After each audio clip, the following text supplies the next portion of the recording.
Get your soul right. Good morning, good noon, good evening, whatever time and place you're listening to us from, straight from the spooky realm of 909. It's Mark, Andre, myself, Isaiah, and together, that's hip-hop. Straight from the emergency ward. Cadavers. You terrified me with that intro, man. So there's nothing better than to talk about this MC for the occasion. Today, well, first of all, don't forget to like, share, and subscribe, by the way. Or we'll kill you. We'll kill you. Today, we're talking about an artist that is very near and dear to our hearts. Yeah. An underground living legend. Necro. Spit on your corpse. Blade near and dear to your heart. Also known as the sexorcist. A note from a family member. For those who don't know, Necro is a rapper, record producer, filmmaker, known for his distinct and controversial style in the hip-hop genre. He was born in Brooklyn. He's known for his aggressive and explicit lyrics, and we'll show you that shortly. But it's dark, it's gritty. Necro is one of those cats that I found him and discovered him through Napster and through iMesh and LimeWire, those things. And I first got a glimpse of his production as a beat maker. I F with Necro. Like, the dude, as far as a producer or beat maker, is in my top 5 beat makers of all time. Like, he, in my opinion, is sick at beats. Yeah. But it goes really well with his style as a rapper. He is willing to tackle those taboo subjects in this music, and he really delves into violence, gore, horror, and it led many to categorize his style as horrorcore. Or AKA death rap. Yeah, he calls it death rap. His lyrics can be graphic, unapologetic, pushing the boundaries of what is typically acceptable in the mainstream. He's very skilled, though. Lyrically, like, that's one of the things I picked up on is, like, after, you know, getting your taste of Necro's gore and everything, putting that aside. Getting your taste of it. Getting the taste of blood. I mean, his lyrics. The overflow of blood. Hemoglobin ocean. Right. Hemoglobin oceans. Yeah. Putting that aside, you do recognize there is skill there. And he is skilled as a lyricist. He is. Despite, you know, how dark it might get. It kind of reminds me of the Dave Chappelle skit where I don't know if he's passing weed over to, or trying to sell weed, and they kept escalating the name of the weed, and he got finally to the point where he's like, it's death. It's death. It's just death. Like, that's the needle that we pushed hip hop to right now, is we're approaching the death. Just part. to straight death. Yeah. I got you. But Necro being technically proficient is why I'm laughing is because he's technically proficient. Yeah. So it's like, beat wise and skill wise, writing wise, it's worth listening to. Like, I could really tell y'all, like, I learned a lot from Necro. That sounds horrible. It is really because of his technical prowess, man. He's very, very talented with the pen. And it is, subject matter. I think at the time when I first heard him, it was kind of juvenile to me. So every time I hear him, even though the subject matter is dead serious, and Necro doesn't play around because he has not rapped, he has not changed his style. Yeah. So, you know, it's just something about his style for him to be so skilled. It's really interesting. It's like another version of M, you know. And I'm not calling him an Eminem style rapper, but I'm just saying it reminds me of the kind of the humor of Eminem, you know. Yeah. What he says can be funny, you know. So yeah. And then, you know, we were doing comedy at the time, so it's just really funny music if you think of it that way. Unintentionally funny. It hits with no darkness, like just the oversaturation of murder. Right, who would make this album? Yeah. It would be Necro. So yeah, that is just something different, man. He's a legend still. He's still a legend. In a sense, he kind of reminds me of like Cannabis in the way where he over bombards you with the gore, whereas Cannabis would over bombard you with just, that lyricism. His is lyricism too, but there's just that death, gore. It's just constant throughout the album. Yeah, it's extremism within the genre. Yeah. And if you had super extreme. if you had his lyrical skill placed into someplace else, it would have been phenomenal. But at the time, his style would have been washed in with a lot of people coming out of Queens, and he'd have a tough shot because you're talking about Mobb Deep around his time. You're talking about Nas around his time. He actually predates those gentlemen. There's actually the No Jumper podcast interview that he did about a year ago where he states that he actually opened for Black Moon at 15. And so if he actually like opening up and doing acts for Black Moon, which actually do predate Wu-Tang Clan too, to a certain level. This still being part of like this horror rap and even having that, that ability at such a young age being recognized, there's attributes, there's several attributes to that, but he decided to go with street rap, but a different side of it. Yeah, we do talk about the murders. There's rappers that do talk about the homicides, but how detailed are they with the homicide? No, he found a niche to where he's always going to be that guy, and people are always going to recognize that he is the man that leads the charge, the man on the throne, the man that actually goes out during the battle, not when the battle's just done. Yeah. He's that type of dude. Yeah. And it was certainly a pleasure hearing him as a kid because it's like, wow, the lyrical skill is apparent. However, it is something to where, like in the sense of where Cannabis can be overwhelming for some people intellectually, him on this side makes me feel really uneasy at times. Yeah, uncomfortable. But I like how you mentioned Cannabis, right? Because he does have the technical output of a Cannabis. He rhymes so potently, right? He does the 4 to 7 syllable rhymes. He does big rhymes, bro, like serious. So when I'm listening to him, it's just like the technical proficiency is going to be what I'm listening to. But the subject matter, as dark as it is, it almost kind of turns on itself because of how how hard he's thought of all this. Everything is so thorough, man. It doesn't seem like some psychopath that just hops in and kills people. He tells you how to get rid of a body. Right. And it's so thorough that it's like nerdy. He's nerdy about death. And I think it's interesting in that regard. He's just nerdy about it. As dark and gangster as this shit sounds to some people, to me, it sounds nerdy. It's like he's a nerd of death. He loves death, and he found 1,000 ways to talk about killing somebody. Describing that bags of flesh. Yeah, he must watch hundreds of horror movies. I don't know what this fucker does. Like, he would describe it as pornographic, very violent. He likes just... like it's very heavy metal-esque in hip hop. I like that. Yeah. He has that in his background. He was a big fan of metal, hip hop, or metal, I'm sorry. And he found ways to incorporate that into his music, which I thought was pretty dope. I was asking Mark, who could we even compare him to in this genre of like death rap? Is there another rapper that talks about death like that? Brother Lynch Hung. Okay. Well, yeah, his homies too, like Ill Bill, true. His brother actually. The Circle of Tyrants. Even the earliest person that I'd want to think is Ice-T. Okay. First up. Okay. His brother, you mentioned his brother. So his brother's nonfiction.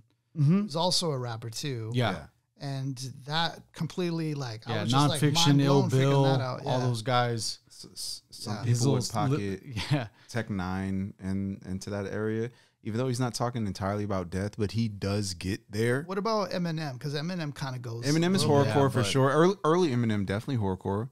Actually, no. Relapse is horrorcore album. I think people would look at it now as that, but during the time when he's actually with his first 2 releases, Eminem wasn't. He doesn't go this dark. It's Yeah, like he doesn't. people are gonna retroactively say, "Whoa, there's early seedlings of his horrorcore raps." Like someone's gonna look at it with a monocle and think about it, but it wasn't. And I still don't think it is, because you could still find the comical sense of Eminem. Homeboy's like literally the white rapper with bleached blonde hair. It's dude, there's nothing. It's satire. Looking at Necro, him talking about murder, it looks like he has a couple cases. He looks like he's really doing this shit. Look at this Look album at this cover. psychopath. Look at this fucking maniac. He looks fucking crazy. He looks out of his fucking mind. True. But man, the lyrical skill's so there. Yeah. And if his big what if to me, because every MC has this what if in every different way, whether it's an album release or like, what if he didn't get arrested? What if? His what if to me is that what if he actually took that lyrical style to a different direction and actually tried to compete with these Nas's, these Mobb Deeps, because he's coming out of Queens. Yeah. And it was a tough audience during that time too. It is kind of smart the route he did take, because Absolutely. he became the king of this. Yeah, he's like identified as this sound. Right, If you right. talk about death rap, dark rap, horrorcore rap, Necro will be put in there. But when it comes to like the idea that he could take himself seriously and actually rap about some other shit, that would have been nice, but it probably wouldn't fit him. Yeah. It would actually kind of be so out of the box that he's designed. And I think if Eminem, if he did that same trajectory, Eminem shows up and it just totally null and voids him. Yeah. Right. Because we're not going to get into it on this podcast, but there was like Eminem, skills there, but getting the stamp by Dre, He casts a large shadow. Plus a lot of arrangements behind the scenes. He was purposefully propelled into the mainstream. But we're not going to talk about it on this podcast. But this is his. No, thing. but I mean that makes sense, because you picture like when Eminem came out, he used like his battle rap style against other like white artists. And in like, that time it was a lot of the boy bands, Britney Spears, Christina Aguilera, like who else? Al Green, not Al Green. Al Green. No, talking about Tom Green? Tom Green, excuse me. Al Green? Yeah, Al Green. I can see where he gets the confusion. No, but a list of people. But so you could kind of see maybe that being a strategy, maybe a genius strategy even. The perfect anti to what was going on at the time. Right, and the perfect suited person would be like white boy in this image, what I mean? It was like a wrestling storyline. We're gonna pull up the footage from M at the VMAs, and who is like he's gonna win best rap album or something, and who's up at the podium trying to give the awards? Christina Aguilera, Britney Spears. I was like, you got to be kidding me! Get out of here! It's a script, bro.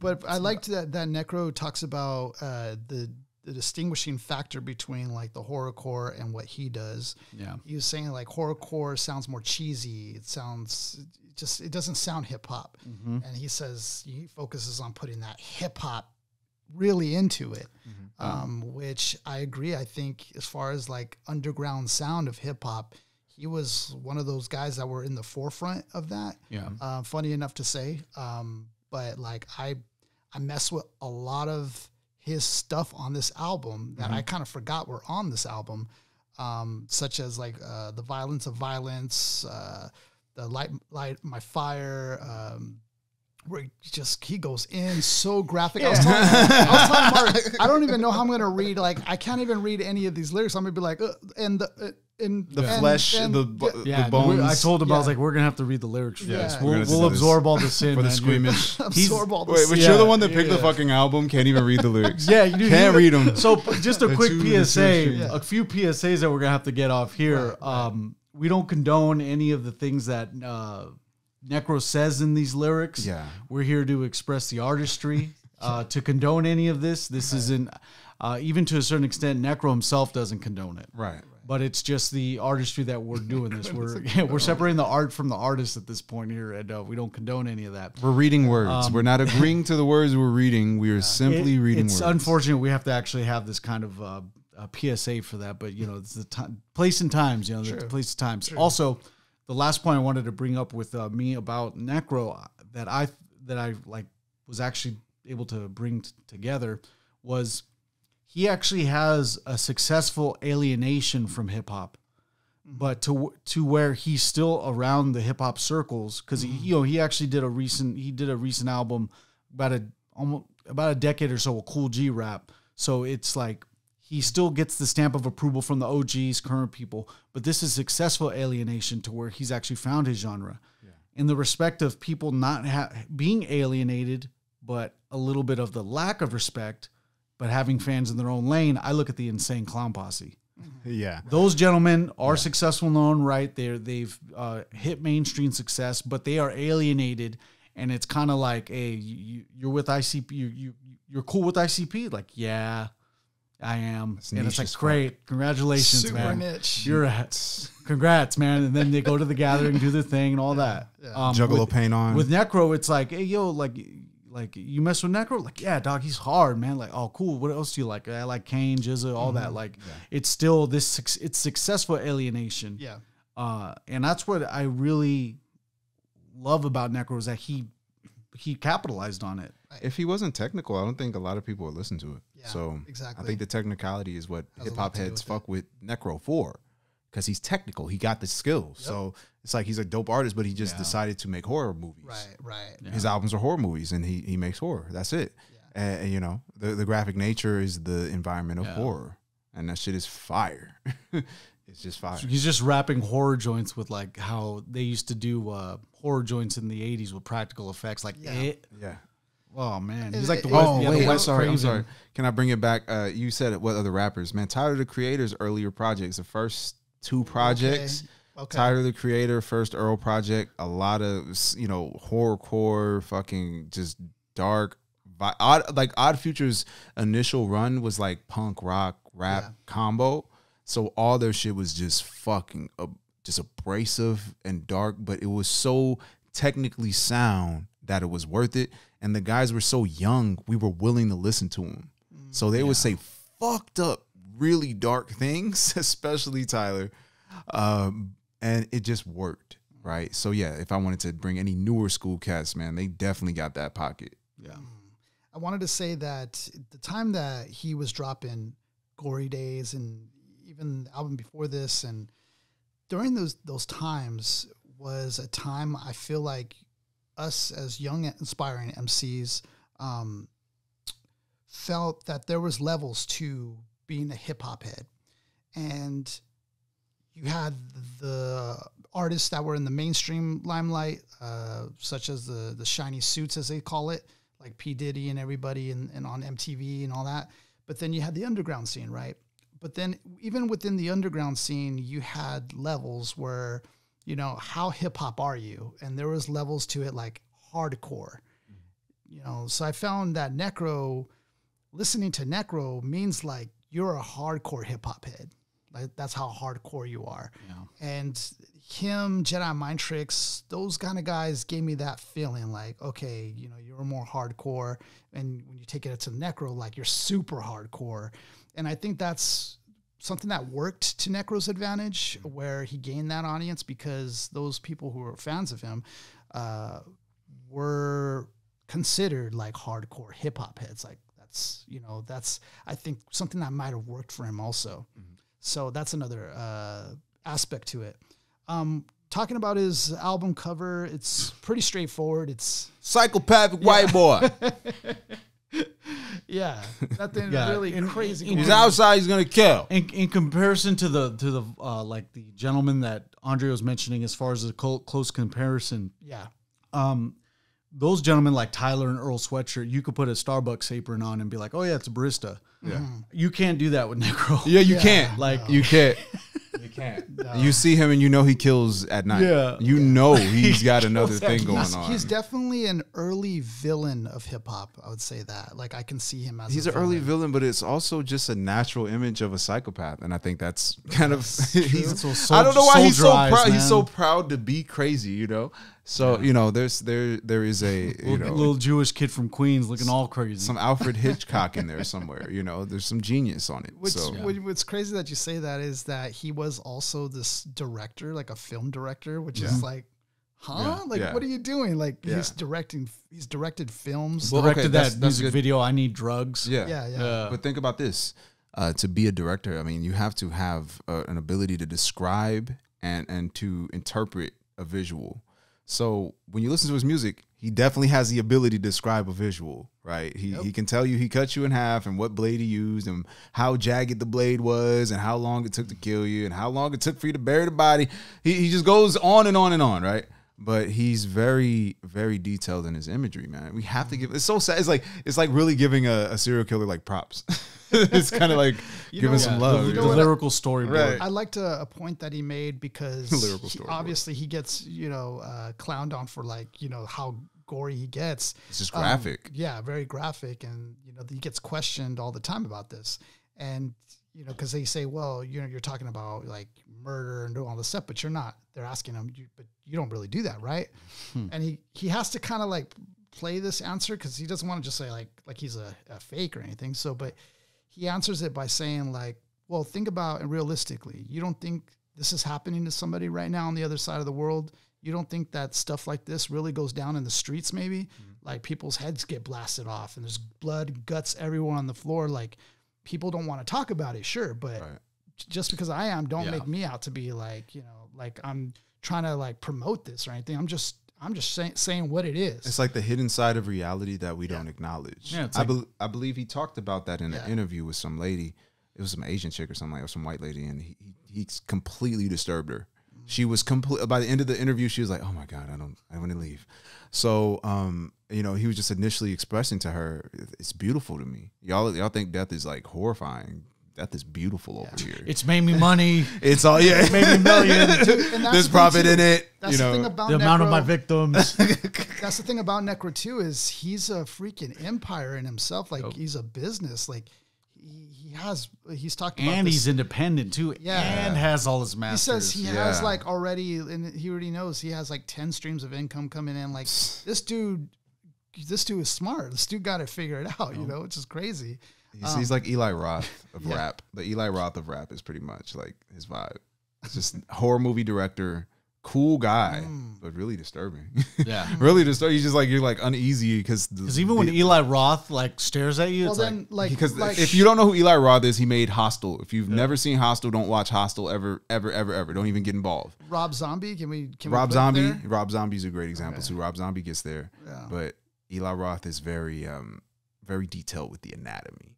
He's just he loves gruesome. And I also like how he said like he's not trying to promote these things. He's really just showcasing the other side. Absolutely, yeah. So and then to be from New York, it's like I feel like if he wasn't from New York, it would make him look even more disturbing. Oh, dog! If he was from the Midwest, I'd If be he was done. I'd be way over it. Yeah, Wisconsin. He's from Wisconsin. He looks like a murderer. But no, because he's from New York, it just makes the image of the harrowing, dark streets of New York more vivid. Right. So it's like the shit that you would hear in another rap song is like Necro hangs with those guys, So Necro feels organic and authentic because his roots, bro. He looks real, and especially without. I would say the internet breaks the illusion on a lot of this art, right? And with Necro, we didn't have the internet to break the illusion yet. We really thought that motherfucker was doing it in some aspects. And in other times, we just will look at him and go, you really do indulge in this shit. Like, you love death. And then for young kids like us, we're just laughing, we think it's funny. But the reality is, this guy knows what he's doing. He knows it. It's like because we're gonna get into it. Because wait, what we got for our 3? So the first one, bury you with Satan. Andre laughs every time. No, because it's just like you gotta take it serious, man. Take this shit serious, son. Don't be laughing at me, man. The second one we got is dead body disposal. Dead body disposal, and then the 12 King Pimp Commandments. 12 King Pimp Commandments. Yeah, man. That's just funny, man. These 3 tracks are the ones we're going to be discussing today. Album though, if you're, I'm going to say this: 16 tracks. If you're okay, so if you're not really into this hardcore stuff, okay, I get it. That's fine. But I'm going to say if you're a hip hop head, just give it at least one listen through, least one, because the dude's skill is undeniable. Yeah. Undeniable skill, undeniable production. Okay, so if you love hip hop, give it one good solid listen. Yeah, that's all I'm saying. No pressure. Otherwise, if you don't listen, you ain't valid. You ain't valid. And we'll fucking kill you, man. We'll We listen. We'll murder you. We'll kill you. 10 streams of income run like blood. 10 bloodstreams of income. Blood streams of income. Yeah, seriously. So, all right. So, yeah, first one we got Bury You with Satan. So in this intro, the beat though. Let's get to the beat. Wait, the beat though. Within 10 seconds, you You know. Yeah. So that beat is dope. it's the two part. I like this how this is like the it's like how the Prestige work. First you get the presentation of the trick and then you get them pulling it off. Yeah. The trick is the first thing is a presentation of it, the proposal, right? And the proposal. You hear this dope beat. Oh yeah. Then the reveal is that like wait, who produces? That's the next thing you want to ask. Exactly. Necro produces Necro beat. made it. And it don't even look like that motherfucker make Dog, beats, man. no. When you look at that picture, man, you look Dude. at him and go, man, that white boy done make Production beats, credits, man. executive producing credits, like he's just force feeding himself into royalties with this. And Where you get that swing from, bro? You come on, man. That shit got groove. Bury You got with some- I Satan. love. There was an interview, not an interview actually. This was just a live stream video he did, and people were asking him in the chat like, "Hey, are you gonna? Do you like how often do you make beats?" He goes, "I'm making them later today." This dude on the regular is doing. I'm making them beats, right dude. now. You're in my beat. Seriously. You're inside my beat. I just sampled that question. And I don't know how this dude got so good at making beats. You do Like even to this day, this dude's production has evolved as well. it. Murders people, But like man. I don't know just what point in time did this dude just get ill with it? So He killed enough people. You Yeah. get an achievement after what, started 50 sucking up kills? the souls or Yeah, something? no, after 50 kills, you get Shang Tsung abilities. Shang After you Tsung. get your Shang Tsung ability, you get 100 kills, then you get the double axe ability, like Gauntlet Legends, right? Then once you get the double axe ability, then Oh man. get to I love how level you threw that in there 35. real quick. Once you get to level Yeah. 35, And guys, we played Gauntlet Legends. I played it for the first time with these two, and that is like Dungeons and Dragons in a video game. it don't make Sounds sense, bro. before. No, for real, it's one of them games we're sitting here playing. It's just like, what the fuck are we really doing, yo? we didn't want to get so serious with it, but then within 4 hours, I was like, I literally uttered this sentence. I was like, okay, guys, look check this out. We'll go to this level, get the scimitar. After we get the scimitar, We get we'll the ice axe. We'll get some experience at the first level, and then at that point, we could slay the dragon. Yeah, and then once we look 3 tries, once we slay the dragon, And these guys were all down after I said all that. We figured out a system to like milk in order to build up our experience, our XP. we had to farm real quick. Yeah, and we were at that unfortunate expense because we actually had to start for a clean slate after Yeah, the we second batches of levels. Yeah, man. Shout out to quit. God. Shout out Legends, to man. Gauntlet Legends. If anybody plays Gauntlet Legends, All the hit people us at up. Midway who made that game. Hit us up. Let us know if y'all even made it past Yeah. the Send first us the fucking game. world. Send Send us us the the game. game. Send us some money. Yo, send us some money, man. Send us presents, man. Send me $1 million check Send me a picture, man. The dude, from the, Blank Check. Send me a blank check. Send me a Yeah. blank check, man. send me Blank Check the movie. he's and when he starts off within 8 bars, you understand what level. What we this about to guy's get at. into, right? Yeah. Right. I'm getting outrageous on you, pulling raises on you, blazing on you, 12 gauges on you. Amazing. The way I put your veins on you. I'll warn you. I'll bring euthanasia upon you on some shocking Asia shit. Okay. So let's Split pause. your face and spit on your corpse. You're gone. Okay, let's pause here. You're gonna. First of all, just from your perspective, Andre, style wise, Getting do you see? outrageous on you, pulling razors on you, blazing on you. That's a 4-syllable swing, right? 4-syllable rhyme. And he does that shit like it's nothing, right? Back in the day, niggas was swinging 2-syllable rhymes, 1-syllable rhymes. Around this period, he's throwing 4s already. He's good, man. And if my concept is this, if you average like 3 to 4-syllable rhymes, you're a good rapper. You know what you're doing.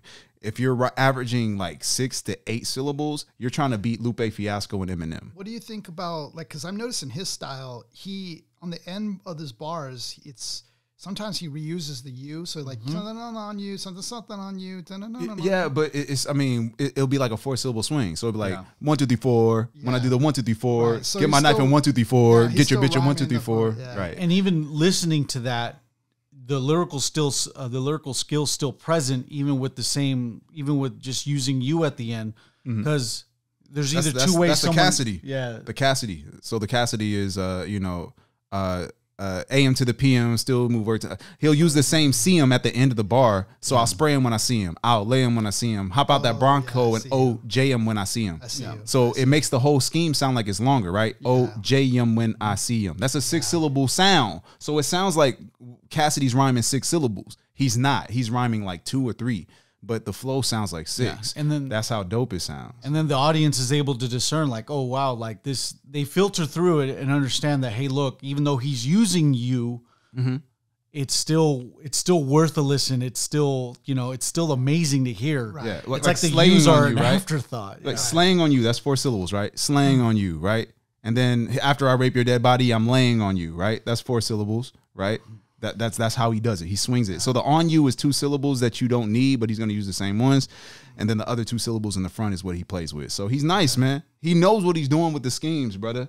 He knows, man. That's why I fuck with, like, his sound is inspiring because of that. And we talk about like how details he gets. Like, look at it from. I'm outrageous from on you. He's going all angles on you, basically. Like, but he's blazing on you, outrageous 12 on you, 12 gauges on you. He got the gun on you. 12 gauges on you, amazing on you, like pop the veins on you. I Like, pull your veins on you. yeah. I'll So warn it's you. just- I'll bring euthanasia upon you on some shocking Asia shit. Split your face and spit on your corpse. You're a goner. Rap, stab, flesh, jugs quick and So- grab your neck. Bludgeon your butt. Bludgeon you bloody. You buddy. You're stupid. So I want to mention really Hey, don't quick. clown me for the flow. You know it's hard to read lyrics. Y'all know it's hard to read lyrics. So the Shock in Asia, that's a documentary that was made in the 70s with regards to in Asia, all the taboo rituals that would be done that were very shocking. So you could see already like the type The of intelligence. stuff he's into The and intelligence. the intelligence. Yeah. And it's intermixed in here, you know, so it's like Split your face and it spit adds on your to it. corpse. You're a goner. Rap, stab, flesh, jugs quick and juxed, right? Come on, this is intelligent murder talk. It's Michael Myers so rapping it's this like bitch. It's Michael Myers rap. If Dexter. Michael Myers was talking, you know what I'm saying? yeah. This is what he'd be spitting. Well, the jukes and slang would be the actual the event of the crime, the actual crime itself. Right. So like flesh kept- jugs quick. yeah. But I just thought his vocabulary is more advanced yeah. than some average psychopath murder, Bludgeon. right? Bludgeon you bludgeon you bloody. bloody, you buddy, you're stupid. stupid. What's after death? death? You must be after getting half your body cut in half. And after the aftermath of the bloodbath, I have your laughter. You stupid fucks catch your crew cuts. A chainsaw take the top off of your brain off. Take the top of your brain off. Yeah. We fucking these lyrics up, but I love it. It's like, stabbing the 2 nuts of a Ku Klux with scalpels. My rap will leave you shackled. My rap is like crack inside of a capsule. Yeah. I love this shit, man. And even with at this point right here, you get a lot of description. Like if you slow this section down, you end up hearing your main point. Oh no, I'll shove an axe in you at your axle. Right. Your main point, your midsection where your Right. ribs are flexing, Right. infested with injections, you can't get rid of the infection. Right, because you get infections in your gut. so he knows, because he has a concept of biology too. He knows biology. He knows the body that well. But to where even he can understanding that our midpoint right here is the axle because our actual 2 legs are sides by the hips at our midsection. Yeah. So he's kind of reminds me of a cannibal a little bit as far as his knowledge, you know, into the body. Like a cannabis cannibal? Yeah. Yeah. That's exactly what it is. It's cannibal cannabis. But yeah, what's the next? What you got? We left off Oh. with infested and infested with the infection. Kid, you're destined for the death. Dead, walking flesh. It's awkward walking through the streets dressed. Being a And corpse is next. See, I love this. No, because line. okay. So he said it's awkward walking through the streets dressed, right? So he's like, it's awkward to see you alive. I want you, I want you dead so bad. It's awkward to see you such a alive. disturbing line though, because it's the average daily thing that people do. You walk around, you're dressed. It's the Just average being normal alive. thing. But the twisted Just being mind that you're right now entering, the way he sees it as, well, you're just next in line to die. Yeah, you're just next. You're What's just a the corpse point? to me, right? You're just Everyone's a corpse You're to just a Necro. walking corpse. This is Everyone's a awkward. corpse to Necro, man. And then the best lyric I've ever heard. Like when I heard this for the first time as a kid, I rewound it probably a couple times. This whole track as a whole, but it says it's. Make a mistake, a blade will take your life away, leave you decayed inside a lake, and break your neck down to the spinal blade. Like that is, I've known that verbatim. Just like I was just like, what the heck? And he says it so fast. He's like, make a mistake, a blade to take your life away, leave you decayed inside a lake. Yeah, I'm like, oh my god. Yeah, he is very technical. He's a blade will take your life away, leave you decayed inside a lake. God damn. You kind of wish this was in a different direction, but then you're like, you come back and you're like, wow, like give me more. Blade will take your life away, decayed inside a lake, and break your neck and down. Damn, spinal. I know spinal blade inside a lake and life away match, but I think there's more syllables. Even decayed. Yeah. There's more syllables in the front. So he's got so many rhymes going on. This shit is fucking crazy. I have glimpses, and I'm seeing little bits and pieces of benefit, and also some a big pun a little bit. There's some pun in there. There's some pun in there. You definitely hear pun in his flavor too. Definitely. So yeah, make a mistake, blade to take your life away, leave you decayed inside a lake and break your neck down to the spinal blade. The gore shit I kick is sick because I'm bitter, kid. I'll stick and Vic your bitch, rip you to pieces, pick you out a ditch, go devour dick, you coward, catch 1,000 hits around your skull, you won't get yourself nowhere biting your shit. It's the way he talks, man. Wait, okay, so let's talk about that way he hangs on the syllables, right? Yeah, the way that he hangs on the syllables. That's that swag of That's his swag, though, right? This awkward murderer swag. It's like a pendulum. Yeah. Side to side. Awkward murderer swag is like methodical. Could you kind of do an impression? You kind of have an impression down of the when he goes, well, yeah, even with make a mistake, a blade to take your life away, leave you decayed inside a lake and break your neck down to the spinal blade. The goal kick I shit is sick because I'm a bitter kid. Exactly. You get the you know, you're welcome, everybody. Mark has that down so well, dude. And this is the thing. Every time we're just chilling, randomly Mark will bust out that impression. Yeah, he'll just out of nowhere, he'll just be Necro for no reason. He'll be a faggot in fragments. Out of nowhere. I'll just break his silence. And then at that point, we decide like who tries to get more gory. Who did it, kid? You did it. Kicking it like you bit it. You never lived it. Kicking his head till it split it. All right, that's pun. When you hear it on the song, it sounds just like pun. Yeah. Open and liquid, soaking a hemoglobin ocean. You're a victim. You're no one. See him. I see him scoping. I choke him. So yeah, we would laugh. Me and Mark back in the day would just be randomly saying hemoglobin ocean. Yeah. You'll be left in the hemoglobin ocean. Who the fuck you talking to? I'll put you in the hemoglobin ocean, dog. Hemoglobin ocean. Hemoglobin, just blood. An ocean of hemoglobin. So it's blood, It's just it's just a blood ocean. Even man. with him, you don't know what a blood ocean is? You're not familiar with blood oceans? You're no one. I see a scorpion. I choke him. There is nobody more darker than hip hop. This is the king of death rap. In this song, he has his hand out with the ring, and you're just like, yes, sir. Yeah. Just kissing it. Like, picture, the Avengers of rap, and you know there's that death character. That's Necro in hip-hop, He definitely is. He's like... Even with the simple chorus, too, just bury you with Satan. Bury you with Satan. Bury you with Satan. Death is in your future. Playing for your churches. It's some deep shit, man. It's a heavy song, man. You're in for it. My sins are horrid. Explore it, because death is torrid. You'll be dead for it. Endure it. That's a sick. Morbid, cold like Nordic. The hypochloric, pour it onto your arm. It's awesome. Wait, if you put hydrochloric acid, right? Yes. That's the hydrochloric is the shit that freezes your arm, right? No, that you're thinking of. What was that T1000 bullshit? Shut up. Power level. I think what was it? Hydrogen? Hydrochloric acid. Right? Well, that's what I thought. We're talking about hydrochloric acid, but when he describes it's cold, he's pouring cold hydrochloric acid. That freezes your shit. It freezes so hard. Nordic it burns. Nordic is the North Nordic, nigga. Cold like Nordic. The Nordic period, like God of War, basically. Right. The new God of War, they're in the Nordic period. Everything's fucking frozen. Look at just how joyous he is. So morbid cold. Onto your arm. It's awesome. Watch it melt the skin right off. Like, he loves it. He loves to watch that kind of shit. Right to the bone, forfeit, I offer you morphine and a chance to escape a coffin into my auction. So he's like trying to give you opportunity to run away. But at this point, it's just a saw game. You're just he's a rapping saw game, bro. Yeah. He's a rapping sword. But look, we got the. I just want to go on the patterns though, right? Because a lot of cats are like, what makes him technical, right? He's going the 2-syllable swing crazy, right? For it, horrid, plurit, torrid, that whole scheme right there. Dorit, morbid, Nordic, chloric, porit. That's a high level scheme as far as the rhyme selection, the that is elite, right? Torrid is. I mean, he matched Torrid with Horrid. I'm good, man. Yeah. That's solid right there. Right. That's homage to the original rhymers, bro. And you could tell that there's Doom thought, rhyme. like it wasn't a lazy rhyme. You could Nah, tell there Doom was would do thought Horrid into and it. Torrid. Yeah. When I say perfects, like Doom only does perfects. Yeah. So Doom would only do Horrid and Torrid. So he wouldn't do for it. He wouldn't do plor it, for it. Doom wouldn't do those. Right. He would match Horrid and Torrid. That's how hard Doom raps. Yeah. That nigga will not do anything outside of the perfect match. But yeah, so anyway. Chance to escape my coffin, enter my auction, become a slave. I got nuns depraved. Nuns depraved. Under my cave, I got 100 ways to murder all you gays. All of you gays.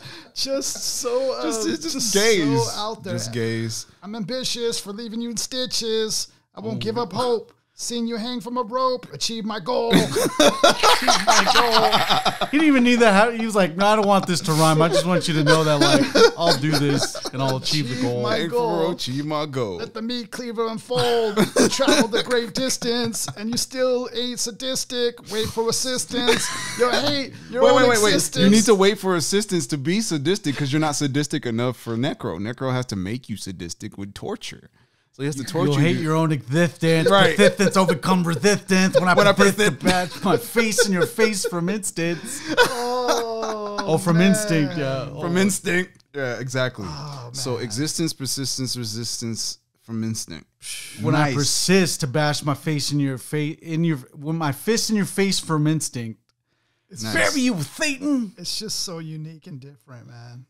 It's nice, man. It's funny because we're talking about horrid things, but the tech is there, bro. The tech is like remarkable. The tech is so remarkable. We're like overlooking murder to talk about the tech. We're completely skating over the death. And it's so extreme too. It's not just like your regular scary movie. We're talking about like Saw levels, but it's, remember, like Torment and like House of a Thousand Corpses level. Like that's how dark we're getting. Right. But remember, as the initial door opening, which is the first song of the album, we're already being murdered. Yeah. We haven't had a chance to even accept, like, we've started to accept the album has begun because he's already killing you. He's already slashed you with razors by the second bar. Instead of the parental advisory explicit content label, I wanted the Red Cross logo, the American Red Cross logo to be on it instead. That would have been the perfect marriage. Like, hey, well, I talk about blood a lot. No, and on the back of the album is just all the hospitals that are like affiliated. Just a little Gideon Bible in the corner. Man. A voucher for hospital services. An ER voucher. There you go. Free ER voucher. Now, with us describing the way, with us describing Necro's lyricism, we can pile in and like laugh as we read all this stuff, but we've been listening to him for quite a long time. Yeah, man. But if you actually listen in on the serious tip and you're able, like us, are able to like extrapolate all the technical skills behind him, there's actually you get a degree of artistry. You do, and then when you hear him, you're like, wow. Like actually understanding what he was doing this, and then actually listening to him for the first time, then you're just like, wow, like, yeah, hopefully it takes someone to explain it a little bit beforehand to have it all make sense. But even hearing it for the first time, you'll get taken aback, but you're like, damn, this fucking spit. Yeah. Like even but it has to be a hip hop head. It can't, like, for anyone from the outside looking in, you're like, turn that crap off. Yeah. No, okay. There we go. Hip hop head. Bam. Yeah. Hip hop head knows they're about to watch a cinematic event. It's a movie, right? So we're going to watch it kind of in a cinematic perspective. Right. We're separated from the idea of what's going on, and we're viewing it objectively and enjoying it, right? Point. Yeah. So when you listen to Necro objectively, you're watching a film, and it's as graphic and violent as a Tarantino film. Wow. When you see something like Django Unchained, we get a high degree of violence in two different ways. Cartoony violence, blood splattering in huge amounts, and very seriously depicted violence, slaves being beaten, whipped. The blood is like subdued. Everything's minimal. So Quentin Tarantino gave you both sides of the violence. Necro gives you every angle of violence available. That's all you're going to get is just violence from all angles. Yeah. And it's that director's eye too, because he gives you those specific imageries where you like. He's telling see you. it in a very I never thought of flesh. Tarantino way. When I initially heard Necro the first time, right? He was saying, like, he's talking about flesh, right? Like what he does with the flesh. I'm like, I have never even considered what happens. No, for real. As a writer, as a like, you know, when you're a writer and you're a rapper, we have our own perspective, right? So all of us kind of rap like, oh, you know, I'm from the Avenue, I'm rapping, dude, I'm cool. Yeah, you know, all that shit. But when you think of Necro's perspective, he's looking like a director. He's not doing what we're doing. He's doing something on another level. And if you want to be creative with Necro, we can say that Necro is in fact the character, right? He's the Norman Bates of the Psycho movie we're watching. Because we know Necro in life is, of course, affiliated with what he, you know, this death stuff. Yeah. But his character does far more damage in the music than we're seeing. Yeah, because you talk to Necro in person, just based off of his live streams and interviews, he's talking just like us. He's an artist. He's a fucking artist. Yeah. That's all it is. He's a fucking artist. And this artist just happens to paint depictions of murder and death. He's a Picasso, but his Picasso paintings are a woman beheaded. And a guy's holding the head, right? It's like watching Anthony Hopkins in Hannibal and Silence of the Lambs, right? Yeah. You don't, and Red Dragon, all the whole series. Yeah. Good explanation. We're going on to the second choice of our songs, which is Dead Body. Bury You with Jesus. Bury You with Jesus, the sequel song. I do want to say that it is cool too, just to mention, because for those who don't know Necro, man, he's closely tied to the early hip hop albums and everything like that, to the Vatican. Tied to the Pope. He did an album with Pope Francis. But what I was going to say is that he has deep respect for the hip hop pioneers before him, which is another cool factor, because this guy actually does respect the legends of hip hop. Yes, big fan of Tribe Called Quest, Cool G Rap, who he ends up doing the collaboration with on the Godfathers, Nas, like anybody who you would think of would be your hip hop legends in the 90s. Necro was a big fan of those guys. Yeah. So that's also cool too, is that he understands hip hop in that way, where he's actually a fan of hip hop, which is another cool aspect. He said that one of the things that he found was inspiring or shocking is Nas. In a couple of lines, Nas said things that were very shocking to Necro, yeah. and Necro kind of felt like inspired from it in a way. Mm-hmm. So Nas says something about went to hell for snuffing Jesus, or something like that. Yeah. And he was just like so shocked that Nas, being this big figure, would say something like that, because that's basically kind of what he does, but it's just in one line, But he goes that far. Necro goes that far in his work on average, but he was just kind of like blown away when Nas says something like that. Or Nas mentioned something else with, like, because Nas was talking about voting, and he was like, who are you going to vote for, Satan or Satan? Mm-hmm. And just the fact that he said Satan, or snuff Jesus or stuff like that, it was just kind of like, whoa, that's kind of dark. Especially the level. Yeah.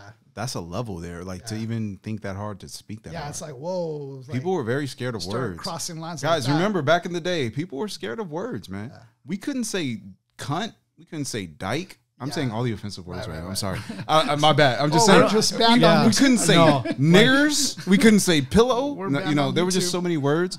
But the idea is just, the controversial angle, right? Controversy, because I felt like rap in one angle wanted to be marketable, and then in another angle wanted to be as rebellious as punk, right? Which is a complete fight against this thing that exists. Right. So to have them both, that's what it is. Necro feels like a very... I don't want to call him a system, but Necro is a system. He figured it out. He figured his shit out.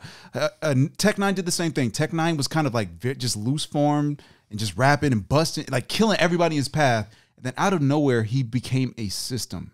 And when I say that, when a rapper becomes a system, it's like once they figure out what they are and they figure out their brand, they don't move anywhere else because they know what they are. They don't have to deviate anymore. So Tech 9 and Necro have a similar idea. Tech 9 didn't go Christian ever, right? You haven't seen him go super Christian.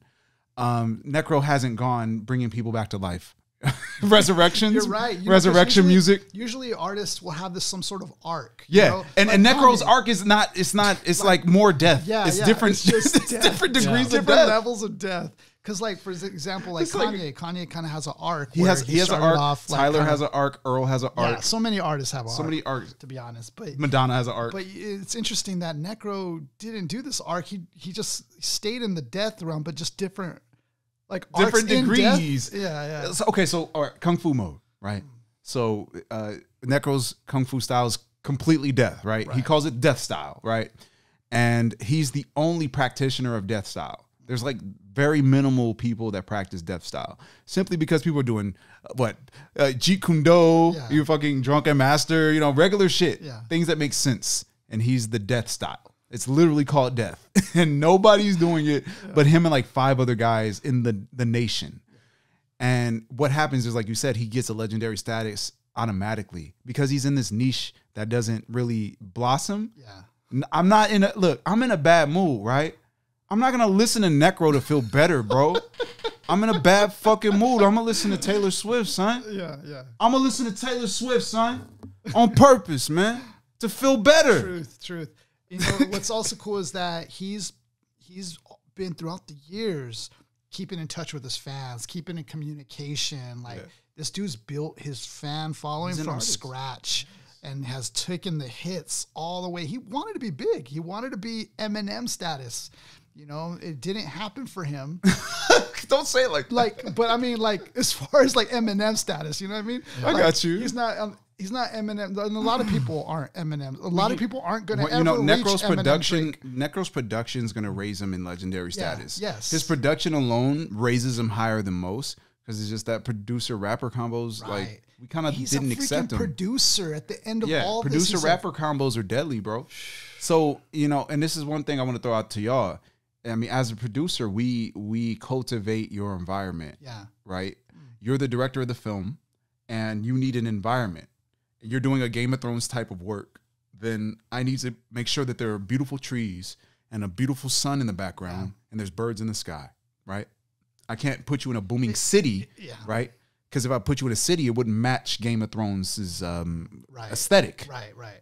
Necro, as a producer, knows his aesthetic already before he even gets started on the rap. Yeah, he's like a actor, director, and producer. Like, he's like on his own shit, man. It's very. Louis C.K. is a good example. He's kind of like Louis C.K., right? Louis C.K. If y'all sleeping on Louis C.K. got the best rapper's pin next to Dave Chappelle in comedy. Really good at jokes. He's really good at jokes. Crafting them. He writes his jokes so well that you literally can't argue with him. Right. Louis C.K. wrote a nigger joke. It's literally a nigger joke. The punchline is nigger, right? Okay. It was so funny you can't be mad because he wrote it so well. He wrote every part of this to the point where if you try to argue with him, he will say, well, I cleared that at the beginning of the joke. I cleared that in the middle of the joke. I never said that. I never said this. So his jokes are written so well that you can't argue with his logic. It's sound. Yeah. So, and just like Dave, his shit is written so well that you can't argue with it. It's too sound. Everything is prepared perfectly. That's to your point, because a lot of people label Necro as misogynistic. Yeah. You know, he gets all these labels.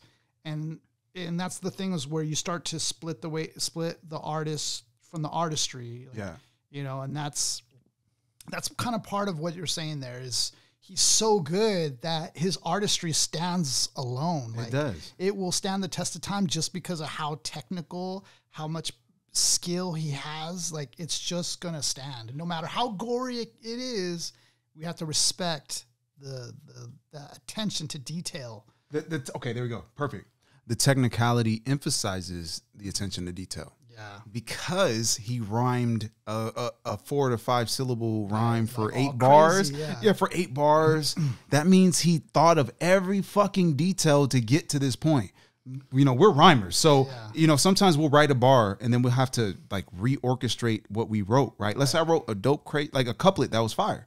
But the couplet is only rhyming 1 syllable. And I'm an Eminem kind of rapper, right? Right. I need to rhyme about 6 of these syllables. All right. I'm sorry. I got to rhyme 6 or something. DNA, so, okay. So, you know, I'm looking at the raw. I'm like, okay, it sounds good, but it's rhyming 1 syllable. I'm going to rewrite it and make sure that the syllables match.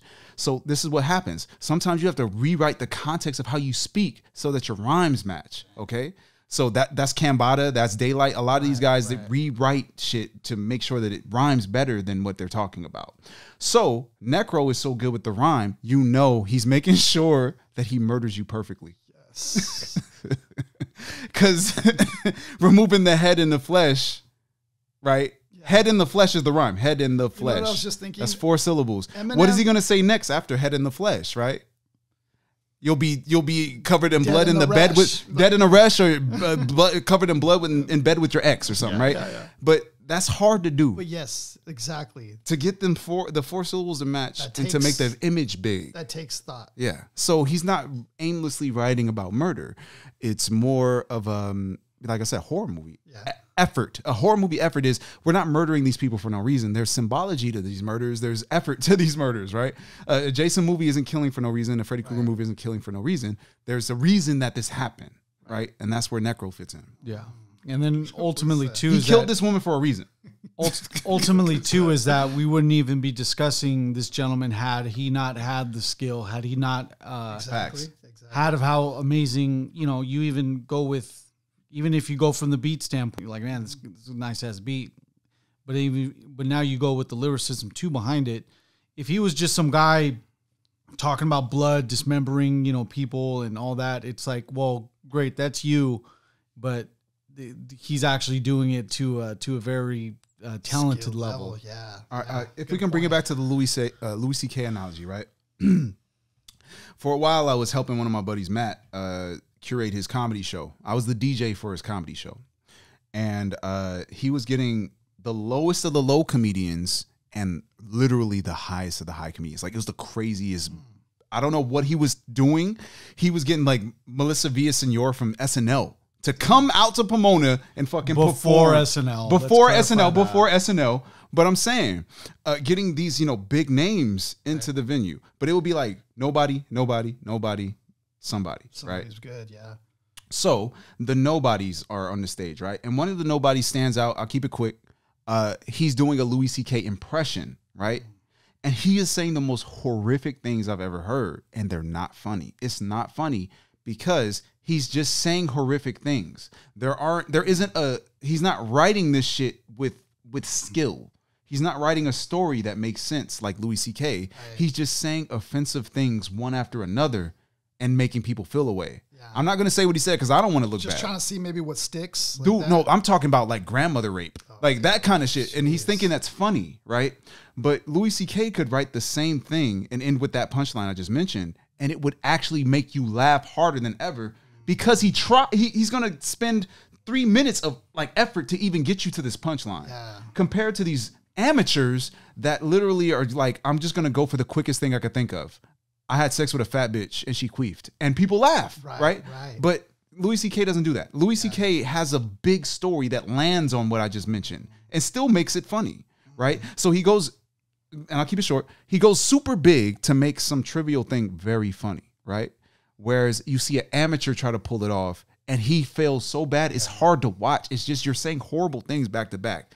So if anybody tries to duplicate Necro style, to get to my point, they're going to look like murderous people. They're going to look like murderers. Cops are going to be at the door. Exactly. No, I got it. I got it down, bro. I swear to God. I was like, okay. Necro shit is like, I could listen to a whole Necro album and not get sick to my stomach, right? But I can listen to a Necro impersonator and be sick to my stomach by the end of the first song. Because the Necro impersonator isn't technical. They don't know what he's doing. Right. They're just saying I killed somebody, and then I took the blood and put it in my fridge, and then I froze it. Right? He's saying crazy shit for no reason. Whereas Necro is like, there's a story, and he wrote it, and there's a fucking blueprint to what he's doing. Yeah. So that's the difference, though. That's the huge difference to his technicality, according to other rappers doing that shit. And a true hip hop head can tell, like, when a rapper is either lazy on the rhyme or cheesy. Like, it's so easy to sniff that out, and you can tell, like.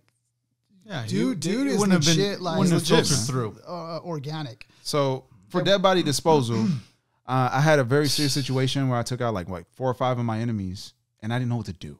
So yeah, I consulted this song. I consulted the album, and there was a song called Dead Body Disposal. There's a rap track for anything. These, like, by this point, So okay, so let's start with it. Go ahead, Mark. Let's talk about dead body disposal. My proposal. What are you reading a bill to the Senate? You reading a bill to the Senate? Let me. My proposal. Dead body proposal. Dead body. Dead body proposal. So my proposal: take the corpse to the bathtub and drain the blood out of the bastard.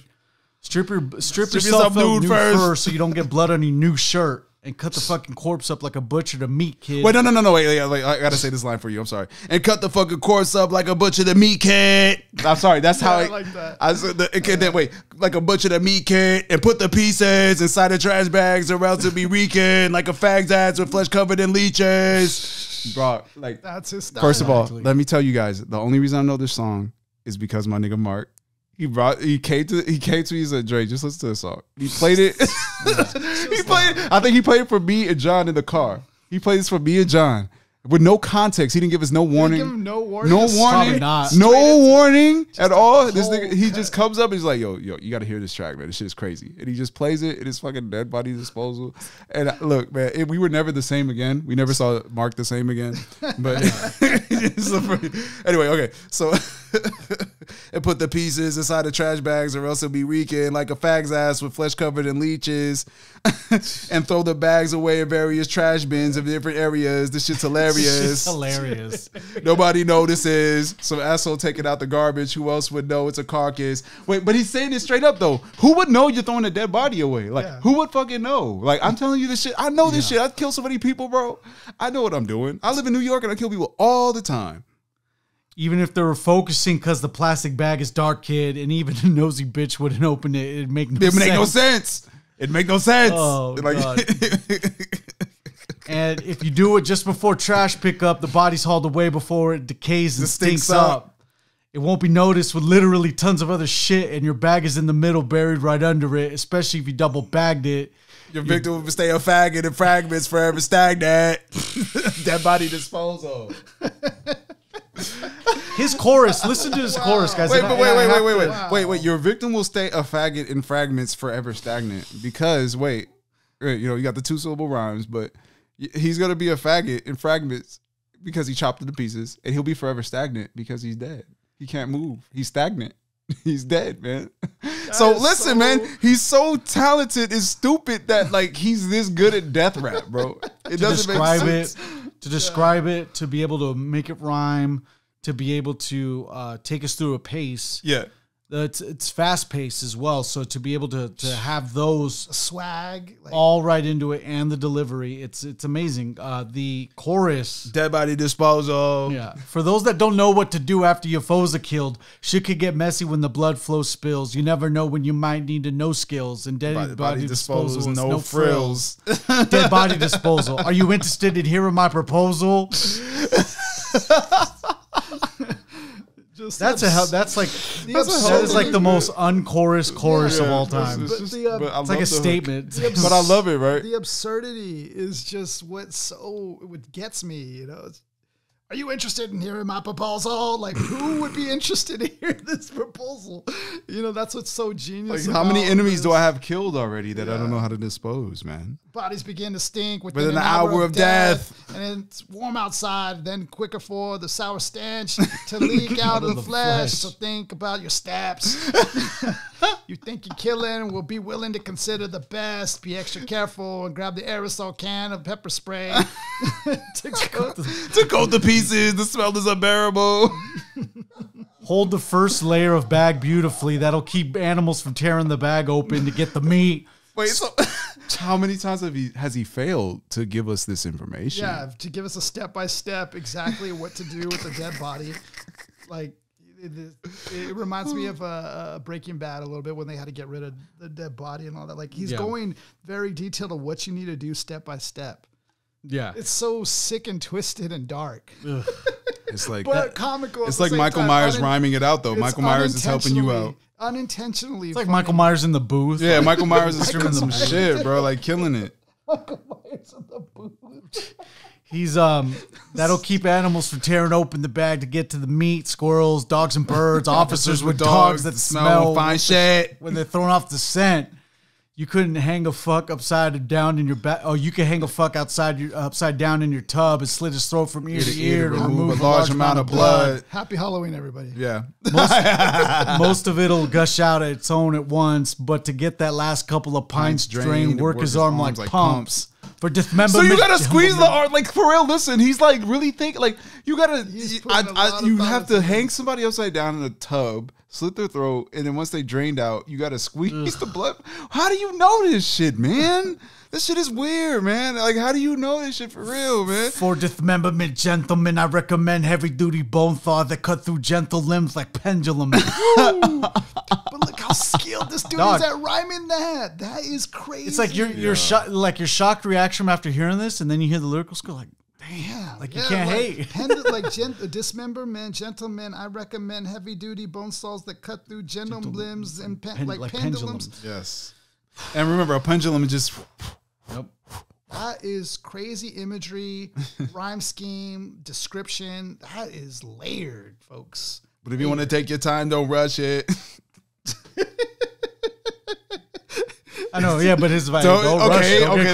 Okay, I won't. I won't rush it. I'll take my time. After he just incinerated I won't the rush mic, it. I'll take my time. But don't rush it. Don't rush it. Either cut each piece up like Pizza Hut pizza. With a rusty cleaver. Cut each pizza like Pizza Hut pizza with a rusty cleaver. Leave a piece in the freezer. Take out the trash in a couple of days. The stench of the composition's meager.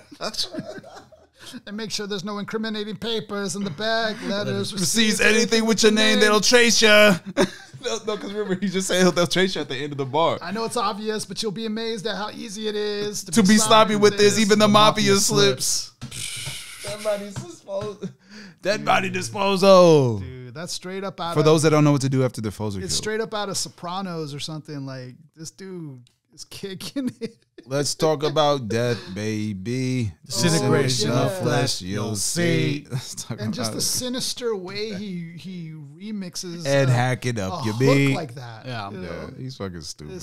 Even with Light My Fire, he does that door spin off too. Yeah, it's like he does that super sinister. All the good things and the bad things and hacking up your meat. Let's talk about that. Death. Disintegration of flesh, you'll see. So there's more choices to choose, kid. Bury the corpse in the ground, bury it at sea, or the pieces get distributed. We're using the ground. A shallow grave isn't allowed because the corpse will be found when the stench if it lingers out. So yeah, it's gonna stink. The body's gonna stink. Make sure it's 6 feet deep or more on construction sites. Work if in for a minute. And once a minute suspended beneath the floor. Is this the freaking devil talking to us? Like, using the sea has its potential sequentially. The sea destroys all evidence eventually. Why do you have this knowledge? Like, he could be under serious investigation just for having these knowledge. He's never been arrested for anything. No murders on him. Just perfect record. Necro has a perfect record, guys. It's hilarious. No murders, no fights, nothing. Not even a fucking night in jail. I'd seen in an interview he was asked about, like, has he murdered someone or something like that, and he goes, no. But definitely, yeah. But I'm not gonna tell you that because you'll be dead at the end of the sentence. If you ever do, though, that'd be dumb. Why would you do it in broad daylight? Like, do it where you could get away. If you can't get away with it, you're dumb.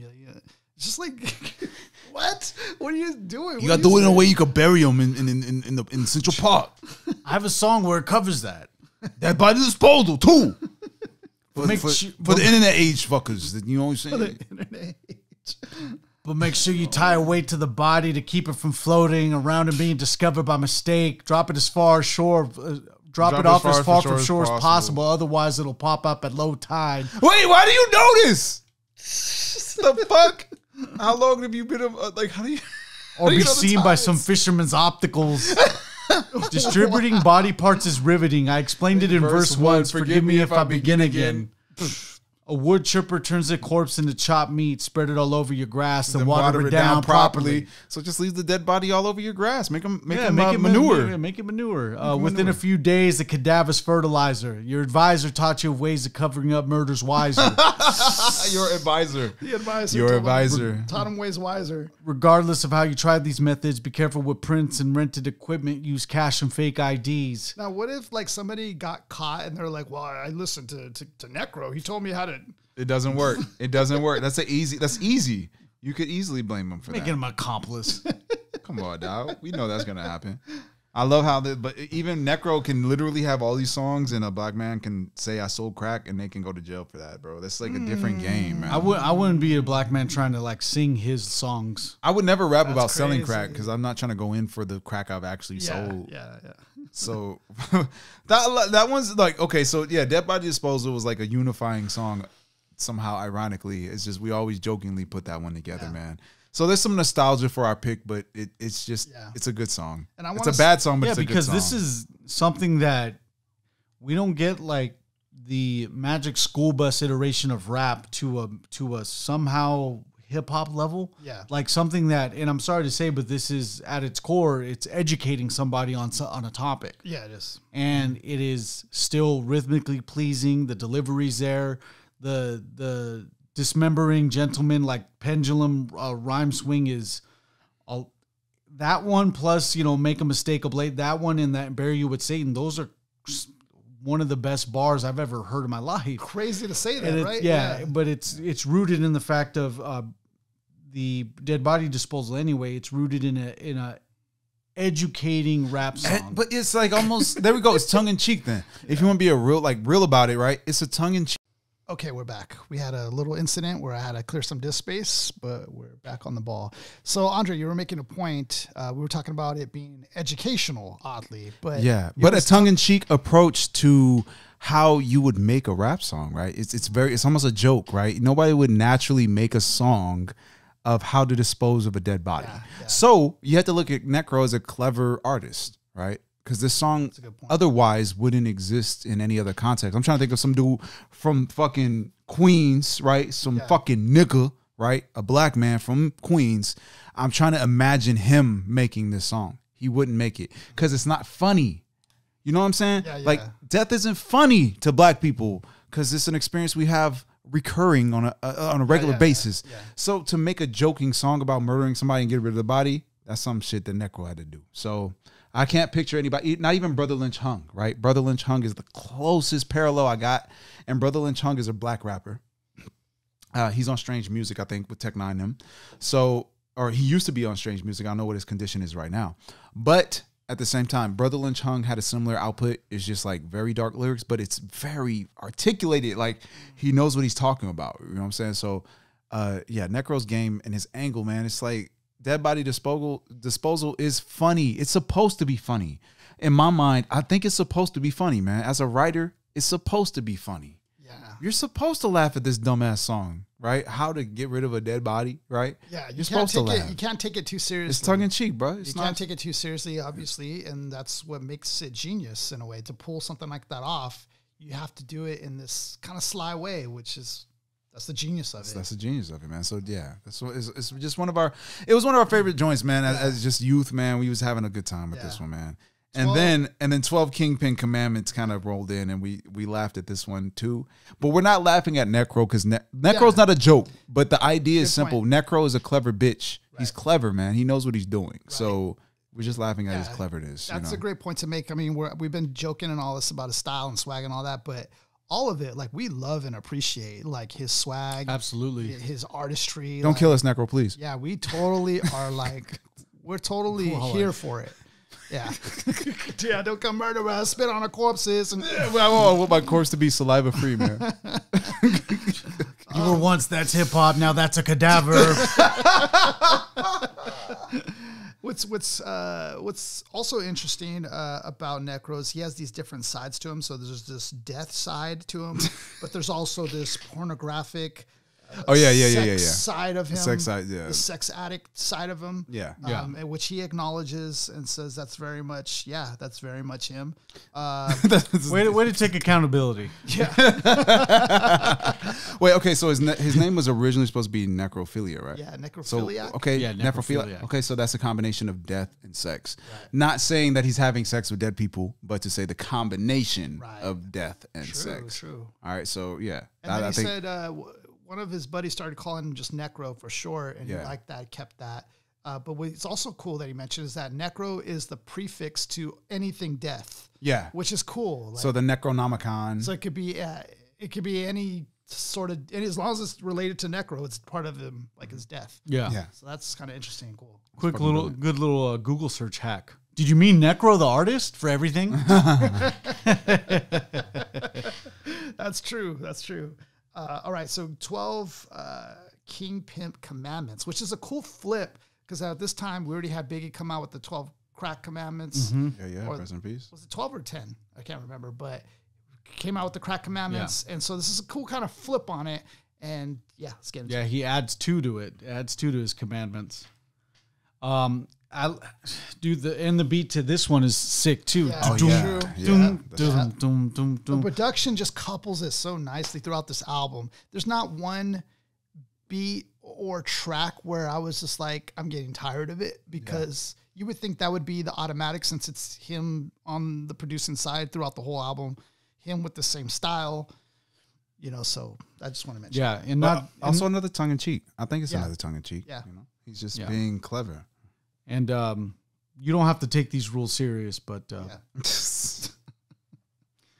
a King Pimp's been here for years representing. There's rules to the shit. I'll break down a lesson step by step like a booklet for you to sweat and try to apply to make yourself fly. Number 1, must be strong in mind and spirit. When idiots talk inferior shit, brush it off when you hear it. Never fear it. Never put a knife to a broad because the penis is mightier than the sword. Peep the metaphor, you'll find more. Peep the metaphor, just calling it out. You'll find more. And it's like this. It's like cats invaded your crib with nickel-plated 38s, imitating Satan. You wouldn't be intimidated. You must play past the devil's trickery, prison liquors and hits of E, nicotine and chicks with VD. Come on, man. The lyricism. Lyricism. There you no go. joke. Technicality kicked in. Yeah, the lyricism is here. It's here. And throughout the album, might I say. Oh, yeah, absolutely. Number 2. Nah, you read that shit. Must control 7 or 8 cunts at once. 7 or 8 cunts at once, though. A freak for each day of the week. The 8th is a lottery stunt. Must handle them with cleverness, kindness, shrewdness, intelligence, but never with an iron fist. Number 3. Motherfucker, you gonna Only F with a P. And the edited version. Sparrows don't fly with the eagles, peacocks. Can't Can't strut with the chickens. I got to read beforehand so I don't slip. It all summarizes to the fact of like who likes you, don't like who don't like you. Right. 4, must withstand all criticism.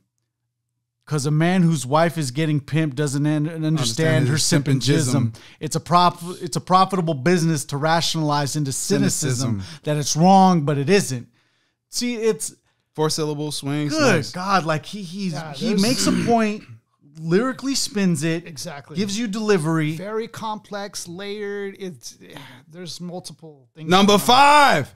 Never let a female be equal with you. Equal whites is a fantasy. It'll come back to normal soon. That's so evil, man. Refuse to have oral sex with your woman unless you choose. Do not accept. If you do me, I'll do you. She was put on earth to serve men. She may enjoy a cunt lick, but deep down she'll lose respect for you then. Only animals you see licking sex organs are dogs and cats. Females know during their period cunts are filthy like rats. Okay, so let's talk really quick. You feel like a kingpin yet? Is the kingpin kicked Let's in? talk really quick because he goes. Isaiah has a pen Isaiah- and a pad on the side right now. He's he writing goes down real. right He goes real graphic, right? And especially on women and just what he wants to do with women and all this stuff. And so, from a woman's perspective, how are we seeing this? And from a woman's perspective, I mean, Necro's a death pimp, so he would be like, you know how Snoop is a pimp in the bars? right? Necro's like a pimp in the death area, right? Okay. Because if you listen to the other songs about women on this one, there's zero respect for them. There's not gonna be a respect available for them, so they ain't gonna get one. Yeah. So he's gonna kind of take that Snoop Dogg pimp approach from back in the day, Yeah. like the no limit Snoop pimp. I feel like I don't know him enough to really say where. I don't know him enough to say. In regards to like where he's at in his thoughts towards women, because hearing this, it's gonna make me automatically think, like Andre was saying, no respect. Right. You know, but at the same time, he's playing. This is like kind of like a humorous song in a way. So, do you take that seriously as far as how he feels towards women? Yeah, fuck know? yeah, I'll take it seriously. I don't give a fuck. If you wrote it in a song, you mean that shit. That's how I live. Okay. So yeah, you got So- number 6 though. 6. You'll use violence in self-defense to protect yourself, friends, family, women. And what you possess. Possess. But I guess in that conversation, is it kind of like a dead end? That's just what it is. That's what he do, man. Yeah. What you got, number 7? Yeah. Oh, yeah. Never strike a bitch with a pipe or a knife. Only strike him to shock him back to reality's light. Toss a bottle at her. Hit her with a golf club. Break a mirror over her head, but never make her draw blood. You could start flipping, gripping her like a victim, but never start hitting. This is called a king pimp's whipping. Number 8, since cleanliness is next to godliness, you must keep your hygiene clean regardless. A shower a day will do. Keep your physical being in the best condition possible it could be in. You guys need number 8. Number 8's important. Number 8's for all people involved, especially shower a day will do. Especially if you go to festivals or conventions. Shit. Good God. That was the Portland Retro Game Expo, man. Shit. Y'all needed a right guard booth out there, man. You know they're using organic deodorant, bro. That's the worst, too. Oh, I got a dream catcher under my armpits. My deodorant is blueberries. That's the worst. You're never stingy, greedy, drifty, or cheap. When it comes to you and your peeps, you owe yourself the best treats. The best treats. Fucking greedy shit. Fucking greedy. Never sweat when it leaves you knowing the story of a man's life is coming and going. They come better next time, then you better make room for the higher grade, B. I love how you can't say the lyrics. The next one is always a better kind. You're only expected to keep a woman a term of 4 years unless you're fortunate enough to get reelected. If she leaves before her term is up, she faked it because she wasn't ready for a king pimp anyway, kid. Let her fuck with the other 51 pimp types. They're all better for her. Welfare pimp, blind pimp, dumb pimp, etc. So, like, you're better off not downgrading yourself for the attraction of this girl who's only in it for the low-tier man. Got it. 12, there's leaders and followers. A king pimp never follows a hollow-headed dick swallower or a trigger quipper with a wallet full of dollars. Even a scholar of Kabbalah doesn't get followed. Look at that rhyme scheme, though. It's got them twos swinging, man. He's swinging in 2 syllables. But the 2-syllable rhymes there's so many, they're so numerous that they sound like 4-syllable rhymes almost. Yeah. You know the only one that got it like that is God, kid. Oh no, the only one that got it that solid, kid, is God, kid, because he's brolic. Understands every topic on how a pimp rocks shit. Follow these rules, you'll have mad D cups and A cups, bitches running around butt naked, pretty makeup. The respect these bitches will have for you will be sacred. Slut pay up. Yo, I'll be putting your head in the toilet. Wake up. Why are you so mean to the bitches, man? The bitches we very need them. Descriptive, very thorough with this concept. You have a mother, Necro. You have a mommy. You can't say this shit, bro. That shit funny. I also believe that the time was also different as well, and being a factor in some of the things he's saying in these rounds. I haven't heard his new stuff though, so I don't know like what he's saying today. But still killing, still got bodies. I do know that he still, accepts the nickname the sexorcist. I still know he plays with that. Mm-hmm. But I do believe that just like we were talking earlier, that these songs, you have to entertain it like you're watching a movie. Yeah. And there's still artistry going on here, and whether or not he's saying this, I believe that you also have to separate from what you're recording as an artist compared to what you're actually doing as a person. So, if he's doing this kind of like stuff to women, that's different from you recording a song like this. There's people who recorded rap songs about killing. Mm-hmm. Doesn't make them a murderer. They haven't killed somebody for real. But, there's sometimes, like Eminem said it, when he talks about killing Kim and putting her in a trunk and driving her off, he's expressing anger. It's almost like a marriage song. Yeah, and it's an expression. It's letting out your deepest feelings and pouring it onto a track. Yeah. So I want to just say, for those who have a problem with these lyrics, women in particularly, that's something to also kind of take in mind when you hear stuff like this. I'm not telling you how to believe or how to feel or anything like that, but I'm just saying, like, when you have tracks that go into these taboo subjects or dark stuff like this, you keep that in mind, that it's a form of expression and doesn't exactly mean that someone's doing these things. That's fact. Or the people reading off the lyrics. Right. Right. All the people. Yeah. Thanks, Mark, for that. Yeah. Exactly. Or that we condone. Imagine we had a feminist here. Like, what do you think? Like right now, like Vote now. we're trying to keep this an hour and a half podcast. You know, Vote like, now. It's like I have a few questions. The cancel culture. Yeah, we saw that's hip hop, and now we want we're to. canceled. They were giving off 12 rules on how to be a man. Stupid. It's like you guys weren't even doing a song. This is literally a song. This is just no. a song. That's what you guys think. Oh no, see now we got to stop. Yeah. I gotta. Yeah. This is 12 Kingpin Commandments by Necro.